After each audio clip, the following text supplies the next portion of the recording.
Welcome to week 4 of Grow Your Strength. I'm ready to get going. This is the 4th week of a 6-week program. So if you're new to the videos, you'll see that I kind of follow this routine, but put a video up every week on YouTube that changes slightly. And then every 6 weeks, I kind of redo the whole thing. So change ordering of exercises, etc. For the most part, though, I always start with breathing, and I want to continue to emphasize the importance of learning how to breathe deep using your diaphragm muscle that intersects here to create intra-abdominal expansion into your hips, pelvis, and privates as well. So if you're new to the breath thing, just take some time to find a comfortable position, face up or face down. You could elevate your feet on a chair or a stool if that's more comfortable on your back. Keep your knees bent or straight, or alternatively, lie face down and support your forehead.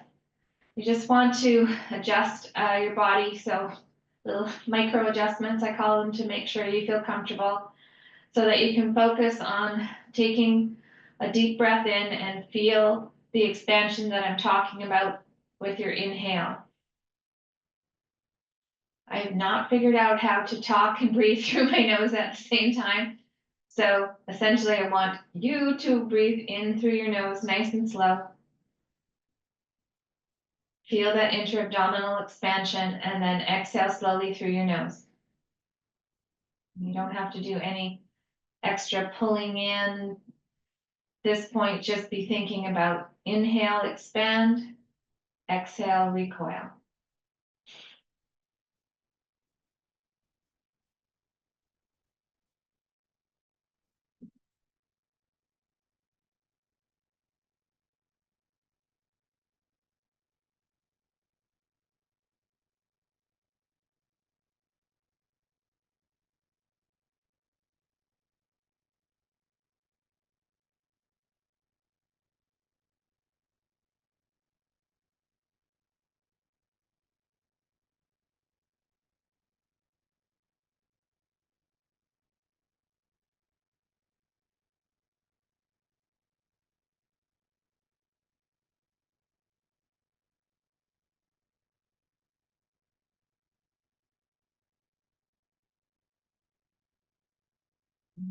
This is going to stop.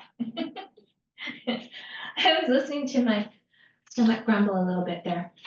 Okay, and why I mentioned that is because when you calm your nervous system, sometimes you get what we call a rest and digest, and you will kind of hear some grumblings, sounds, and that's a good thing. If you can get your nervous system to slow down and release enough that you hear that, I would say that you are down regulating your system. So next is the knee bend. So I grabbed a stretch strap, refound my posture.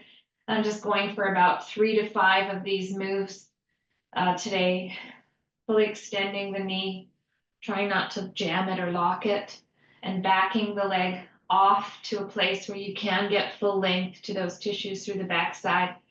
If I pull my leg up more, I might have to bend my knee so I'm not at length. Okay, so there you go. Then move to opening the ankle by pointing the toes to the roof and then putting the toes to the shin. You can change the cue to push your heel away, and that sometimes changes how things feel. I'm rolling the sole of my foot in and out a few times with my toes pointed to my shin, and then all the way up, just changing the angles, toes to the roof, swinging the sole of my foot in and out. I put my toe spacers on this morning, so I'll wear those for a bit of the class, and then take them off. But I do try and wear my toe spacers about 15 minutes a day, and I feel like it's really helped my feet and my toes. So that's a long conversation. Essentially, might be worth trying if you feel like it might be something that could help you in your feet. And then switching sides, adjust the posture, repeat The knee bends and extends.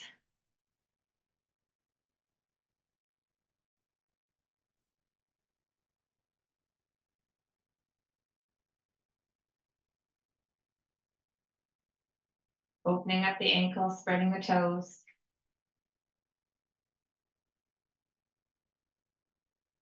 Finding the end range by going slow enough that you can just stop there for a second. And then some circles.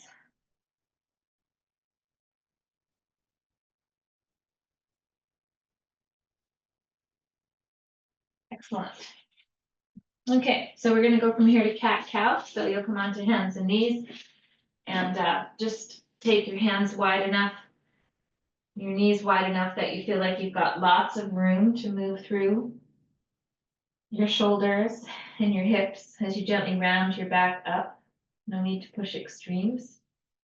You can slowly start to dip the front side down and think about each vertebrae or each inch of your spine, dropping the chest and gently looking up, not jamming your neck, drawing my shoulders down away from my ears.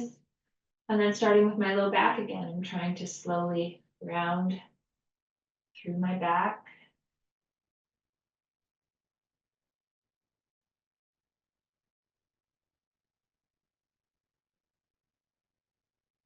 Taking your time to go through a few more cycles of that.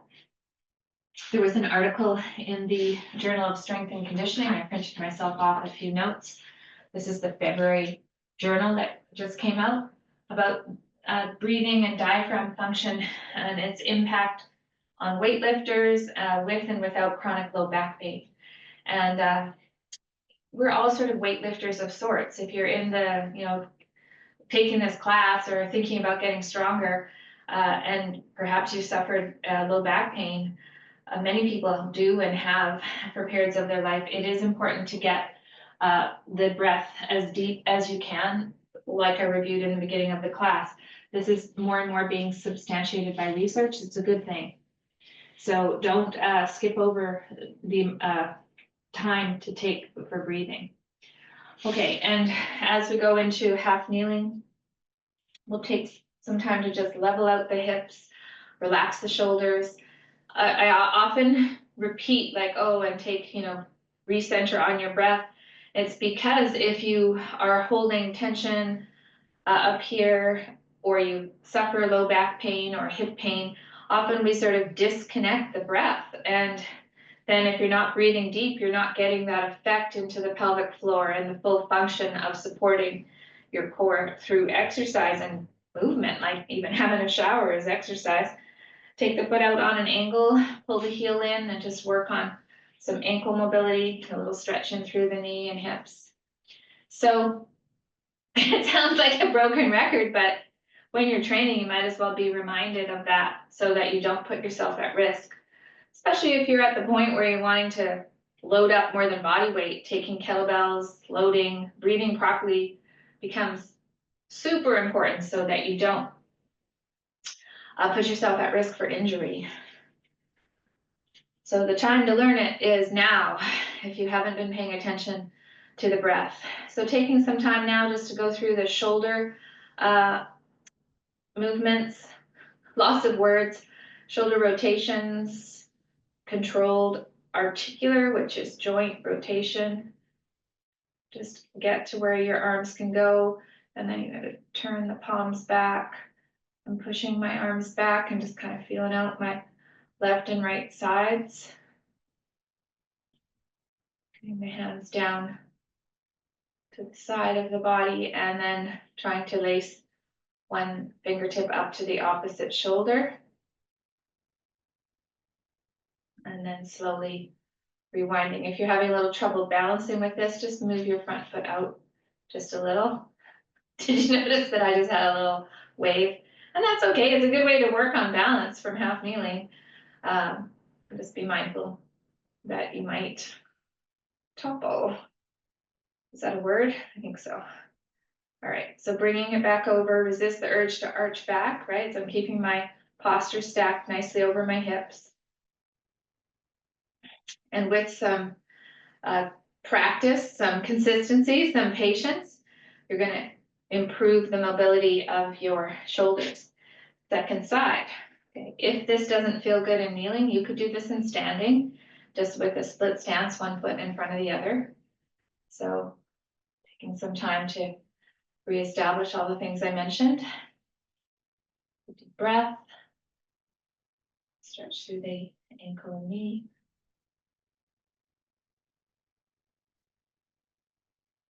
Taking a foot out. In.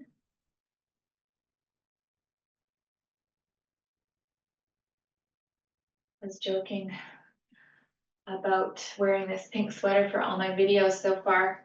I think pretty much everyone has me wearing this pink sweater. And we glad to know I washed it on the weekend. Okay, back and front. So let's do the shoulder articulations again. Looking straight ahead. If you don't go slow, you're not going to be able to access the range that you currently are able to reach. So then you don't get the long-term improvement of that.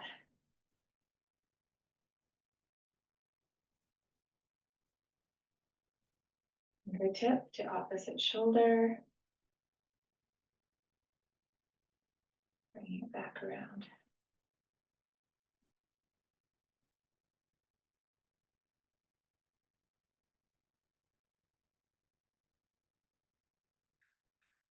Breathe, little tendency there to arch back, so you just would get more sense of getting more range, but please try and stay rib cage stacked over hips. Okay, we'll come to all fours. Now we'll do the hip mobility, same kind of idea as the shoulders. Find your neutral back, so that's sort of your middle ground of your flexion extension. Distribute the weight evenly between your hands, and then take one knee off and start to slowly circle it around in that range that you can access. I'm using a lot of muscles in my hip, my leg, like all the range of motion, being mindful not to weight shift over to that non-moving side. This makes it much more challenging to stay centered, not lose the neck posture, and just kind of gift your hip this motion. Challenging to hold the posture through the arms and wrists, so you can give them a little stretch out and then switch sides. Find your back position. Just got my toes lightly tucked. Side two.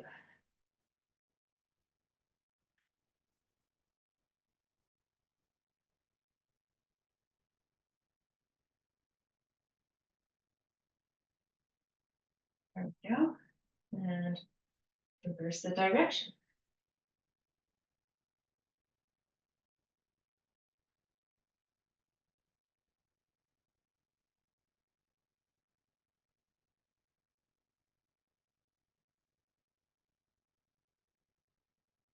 Nice job. I'm going to turn to the side and go with some clamshells this morning. I'm not going to use any extra resistance bands, but some of you might want to put one of those loop bands on above your knees. Today I'm going to go with 10 knee only, which means that I'm only lifting my knee. I'm keeping my feet relaxed. In this position, it doesn't look like I can get my leg very high, and that's because I've got my top hip rolled forward, just bottom hip tucked under a bit. And now I'm just using all the muscles that externally rotate my hip. Try to keep the feet relaxed. Work the up phase and the down phase. So you're not just like up and then let it fall, just work it. And then up to 10 of those, and then 10 of these where you're actually lifting the whole leg up and controlling it down. That reminder, big strong breathing in and out, that you don't necessarily have to coordinate it with each leg lift, but you can if you want. You could inhale up and exhale down, this isn't something I normally work too much on unless someone's having some real discomfort with movement. So just the focus on supporting with breath in and out, nice and deep. And I'm not even counting, but up to 10 of those. Okay, and then we'll switch sides.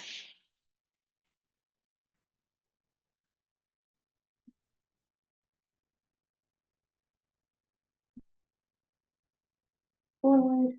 And the knees just a little further forward.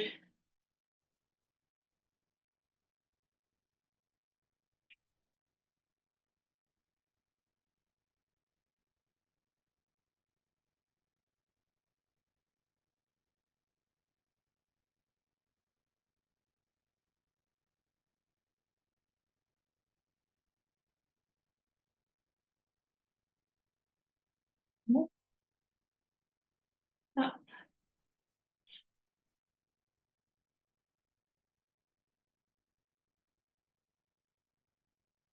And here you can just feel all the muscles working to lift your leg up and down.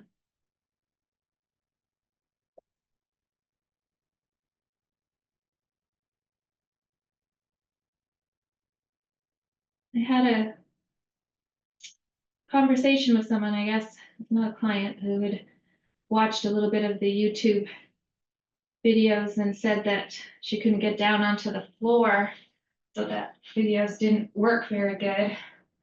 And so it got me thinking about maybe doing a class for the YouTube that is all standing and chair exercises. We'll go into bridges next. Plant the feet. If you know anybody who would like that, please email admin@sheilahamilton.ca and let me know what you'd like. Lots of ideas go through my head about progressing the YouTube channel, but frankly, I hadn't really thought about regressing it too much, but I do believe everybody needs to be comfortable and feel successful at a starting point.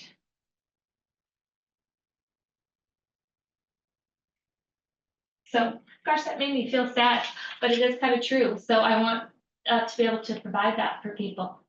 Okay, so that was double bridges. Then we go to some single leg bridges or another set of double. And then we'll go into a core exercise. Okay, so here we go. I'm gonna go single, take one foot off, lift and lower.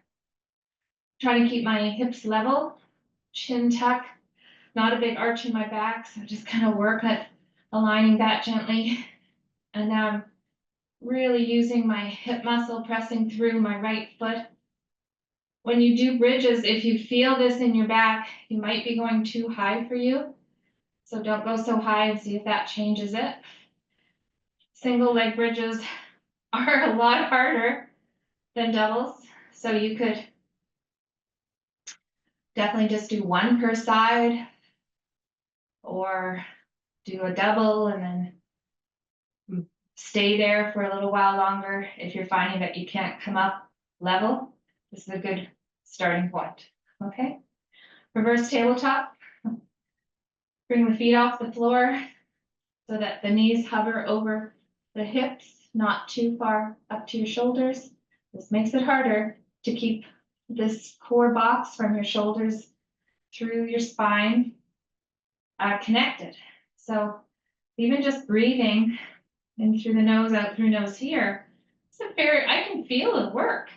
So if this is stressing you out in your back or shoulder blades or neck, or you're gripping your hands or feet, this is probably where you just need to spend some time breathing. Okay, I'm going to take a break before I go into some more variations. Just egg roll a little and reset. And so now you can start to work a diagonal pattern, turning your head gently, looking at the hand overhead, the other side. This is too, I want to say easy in a way. You could freeze out here and hold for a full breath cycle or two. You could also go a little wider. Any angle goes. But if you feel that you're not able to hold your posture through your back or you want to hold your breath, then that would be a sign that you need to rest or you've gone too far.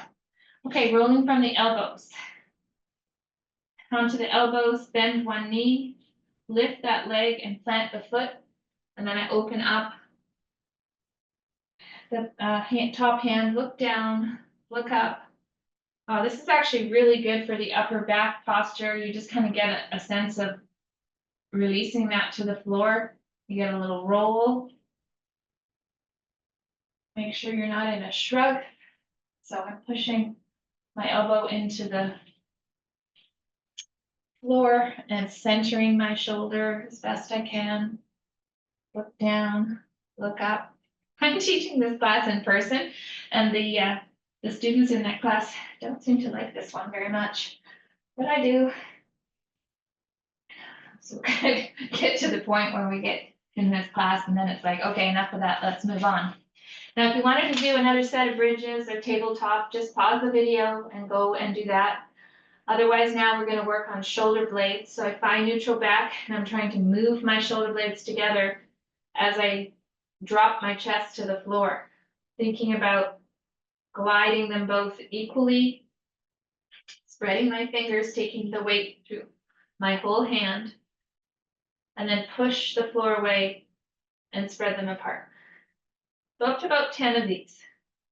Your shoulder blades, your scapula have some movement that is not involving the spine. So when you're new to this, you might push away and then round the back. You want to keep the spine with its natural curves, its neutral curves, and then work on the shoulder blade movement only. That's important because when we set ourselves up for things like a bear hold, so now I'm going to float my knees off, I want my shoulder blades to be connected. I don't want to be sagging in the shoulder blades or pushing so much that I'm rounding into my back. So it takes a little practice to figure out the right kind of set of your shoulder blades. There's a term that you might hear, oh, your shoulder blades wing. That's where you sort of sink into and you don't have the control to hold that middle ground of your shoulder blades. I'm going to step back into a high arm plank, okay? Setting my shoulders. I'm not in a shrug, using my hands, activate my hips a little bit. You can hold for 3 to 5 breaths. And then I'll show a lower. So resetting the plank position and having your hands at any width that works, either a little bit of a lower and a push up or a nice controlled lower to the floor. And you can always put a pillow, even a big pillow, underneath here so that there's a safety feeling as you lower yourself to the floor. This is magic because once you start to work the shoulder blades and you get that sense of moving your body weight to the floor, that's where the magic lies in building your push-up. And if once you get your first push-up, you just never want to let that go. Okay, we'll come to standing next and we'll work on weight shifts side to side. I like to remove this squishy mat and just take some time to feel out your feet on a firmer surface. So if you have a yoga type mat that's a little thinner than these green ones, that works well, or move to a harder carpet or hardwood floor, right? And then every time you step, there's a lot going on in the ankle, the knee, and the hip to stay balanced. And you can start to take it more time into an athletic stance, and I'll show you from the side. Slight bend in the knee as you go side to side.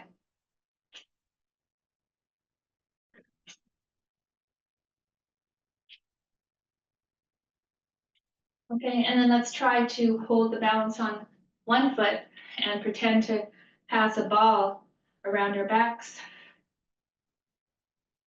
Switch direction. These are called playing with tasks of balance. Okay, we can switch sides.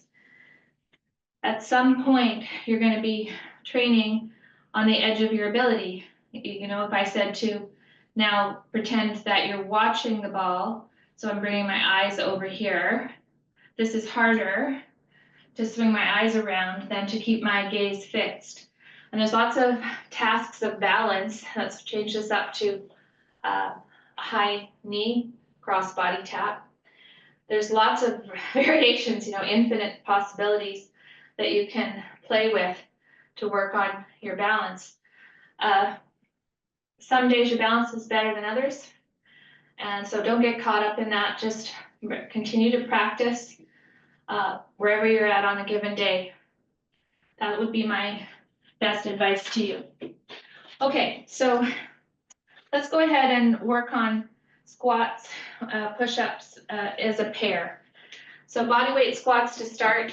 You can find a foot width, a foot angle that feels right for you, pulling yourself down and coming out of it. As I push myself up, I feel like I want to connect my toes, but I'm trying not to scrunch them. Okay, unless you've worked with the awareness of what's going on in your feet, this could be new to you. This connection, the foundation of your posture is really important for a lot of things in weight training. Now, if you're going to load your squat, let's go ahead and grab some load now. It could be a kettlebell or two. It could be one dumbbell holding in the center, or you could have 2 dumbbells such as I have. I'm going to aim for 8 squats, pulling myself down, nice and even. Exhale up.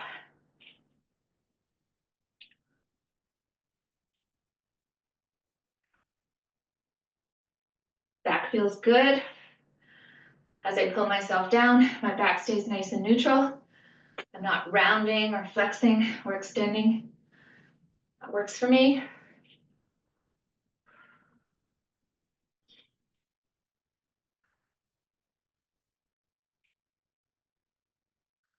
And you reach your number. Don't push reps that don't feel good, okay? We pair this with some sort of plank push-up variation. Now, I did show some lowers on the floor a minute ago. That could be an option. Taking yourself to a wall or this little fireplace works well for me. I can pull myself in, thinking about my shoulder blades coming together and push away. Here's the option on the floor. Could be a plank hold, a little mini, a full push-up. Just making sure that you keep your body in line like a plank. You don't want there to be sagging in the back or the head dropping, feeling like you're lopsided. All of those things can be trained patterns, working on the shoulder health, to the core health. Just keep the plank position so that you don't hurt yourself in training. Okay, so whatever you do, just don't do exercises that put you into bad posture, run the risk of injury. That would be bad. And that's what following a training program and getting professional advice is good for. Can't be experts at everything.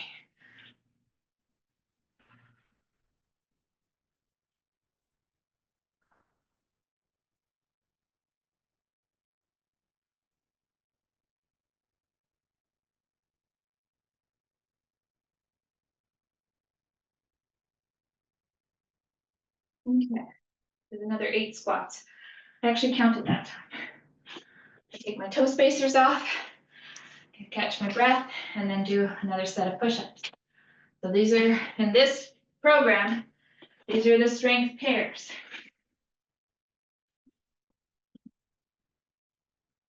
With the push-ups, I usually know the number that you can do well.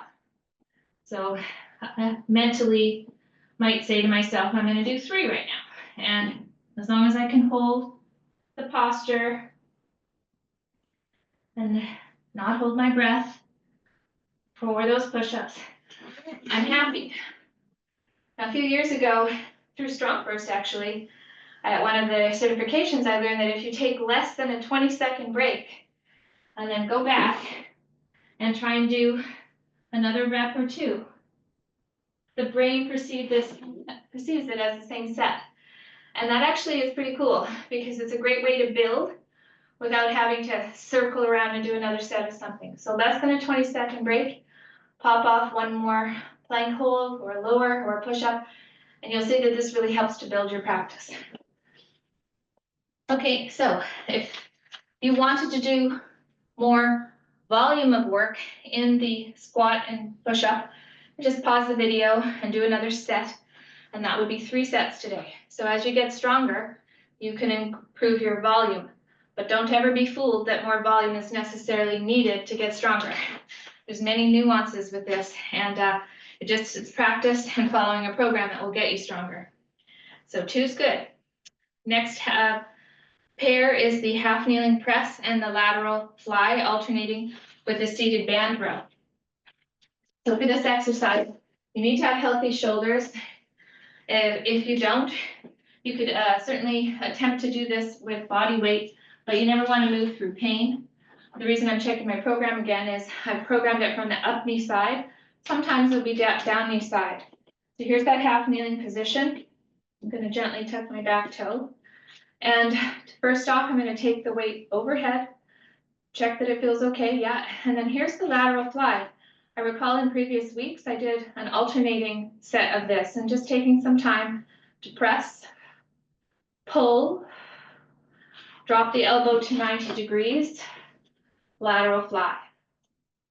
Okay, there's my toe tucked again, here, up, just feel a little bit more stable with that toe tucked.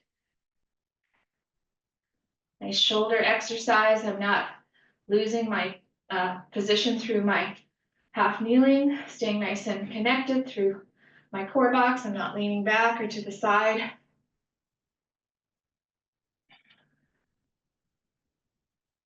Open, down. Okay, nice exercise for upper body strength and posture, switching sides.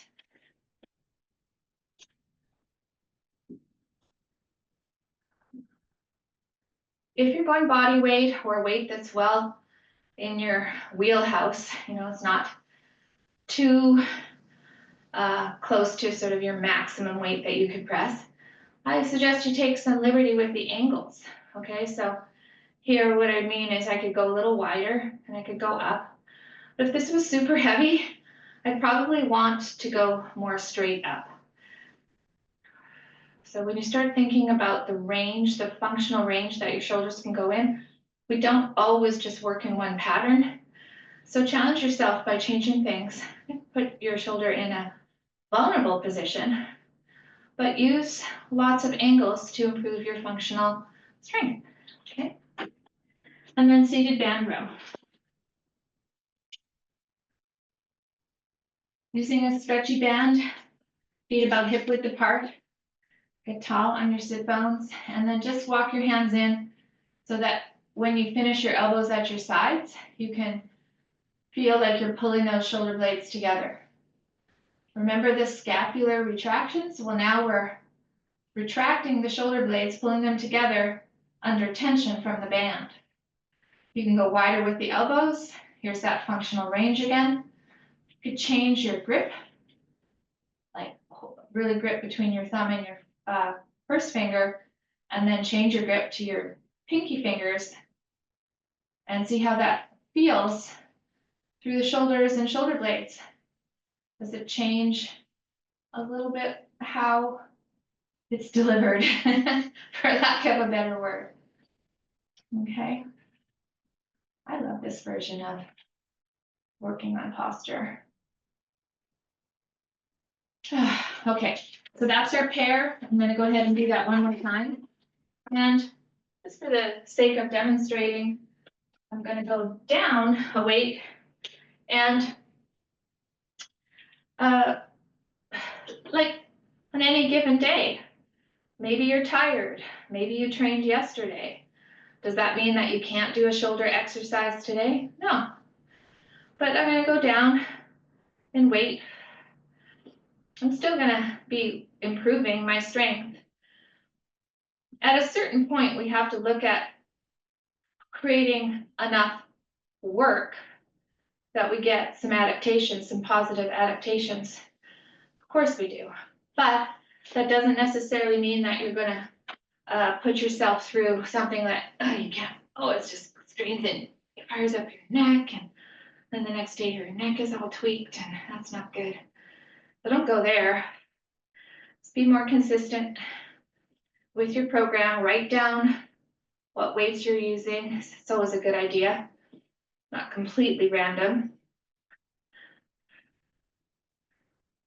Honestly, there's so many things that work. The thing that works the best is consistency and listening to your body. Good. Nice stuff. Seated row. Let's do one more time. We are getting there. So with all of these sets, this program is exercise pairs. You just go back and forth. Wide elbows, narrow elbows. Change my grip. Breathe. Stay out of a shrug. Think I'm out of cues. Just keep going. 12, 15 of these.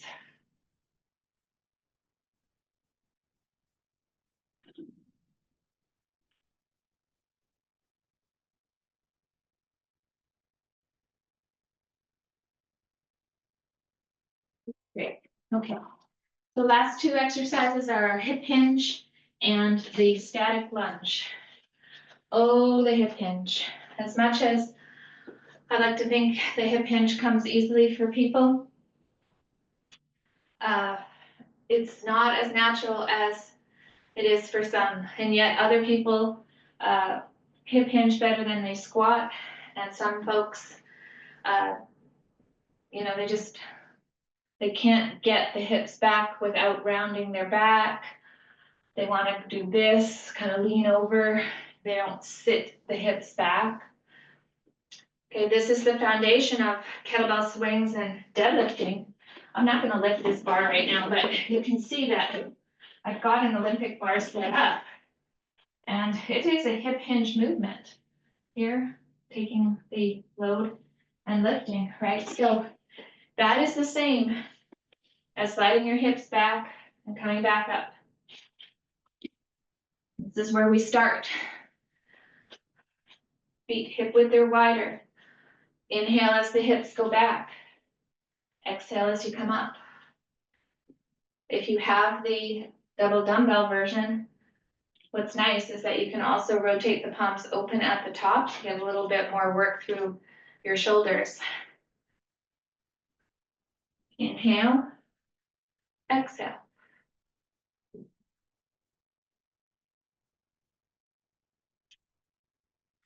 Always ask the questions when you're doing exercises. If you're feeling this okay in the body, you know. A lot of people don't deadlift because they say that it hurts their backs. But in theory, the deadlift power comes from the hips and the back is neutral. And if you breathe in and create that support, goes back to the beginning of this video, diaphragm breathing and its effect on lifting with and back pain. The breath supports you.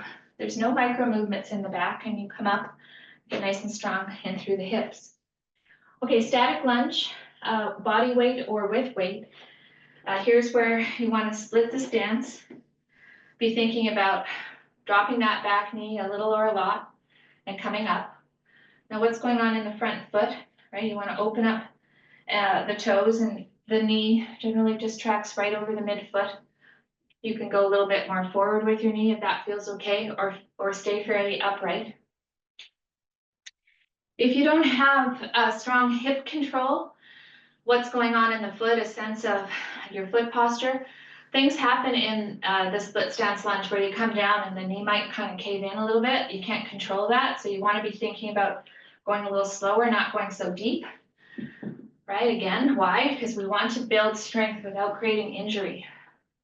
I also don't put my back heel down all the time. So sometimes I see this, not necessarily wrong, but you can use a little back toe flexion. All your toes are bending as you come down into that movement. Okay, so now let's deadlift again. Hopefully you're finding weights that work for you and going through a set of deadlifts. So here's a little bit more significant weight because these are double 10-kilogram kettlebells. So it's the same move, hips back, connect, breathe, lift. And I got to open, rebreathe, down. So what I meant by rebreathe is I didn't let all of the air out of my tank here. I took the breath in, a little exchange of air while I'm talking, but I kept a little inter-abdominal connection, took another breath in, and then slowly lowered down, right? So you can kind of have air exchange without collapsing. And when you're lifting loads, you want to be paying attention to that.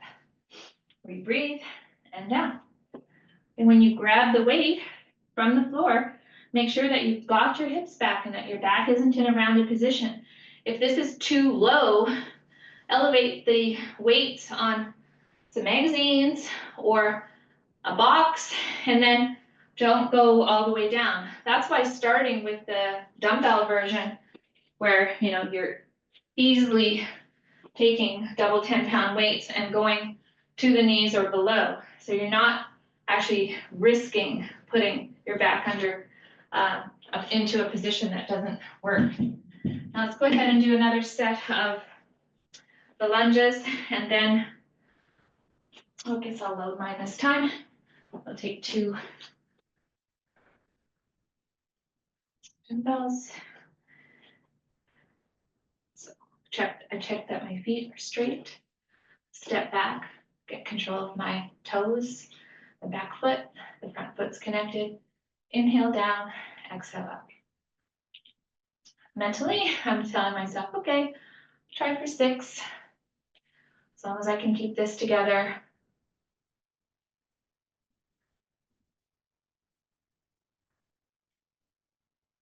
6. Good. Moment. Reset, side 2. Inhale down, exhale up.